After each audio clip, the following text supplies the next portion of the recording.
কুরুক্ষেত্র যুদ্ধের কিছু বছর পর শ্রীকৃষ্ণ তার পিতা বসুদেবকে বললেন, দ্বারকায় এক মহাযজ্ঞের আয়োজন করো। কৃষ্ণের আদেশে বসুদেব বিশাল যজ্ঞ শুরু করলেন। দেশের নানা প্রান্ত থেকে রাজা, ঋষি, মুনি ও ব্রাহ্মণরা এলেন। দান দক্ষিণায় সবাই সন্তুষ্ট হয়ে বিদায় নিলেন। আর কৃষ্ণ বললেন, যে পথে আমার ছেলেরা খেলছে সেই পথে ফিরে যেও। পথে কৃষ্ণপুত্ররা ব্রাহ্মণদের দেখে দুষ্টামির ভাবনা করল। তারা বলল, চলো দেখি এরা সত্যিই ভবিষ্যৎ জানে কিনা। সবচেয়ে সুন্দর সাম্বাকে মেয়ের সাজে সাজানো হল।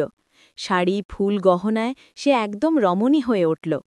তারপর তার পেটে কাপড়ের ভেতর লুকিয়ে দেওয়া হলো এক টুকরো লোহা, যেন সে গর্ভবতী নারী।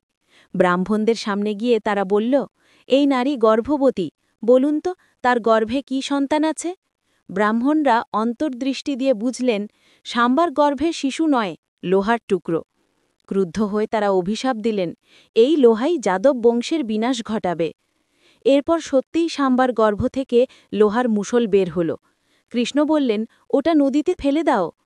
ছেলেরা মুষলটিকে গুঁড়ো করে নদীতে ফেলল, কিন্তু এক ছোট টুকরো রয়ে গেল, যা এক মাছ গিলে ফেলল।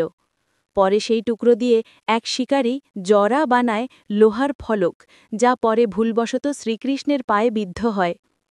আর সেই ফলকেই পূর্ণ হয় ব্রাহ্মণদের অভিশাপ।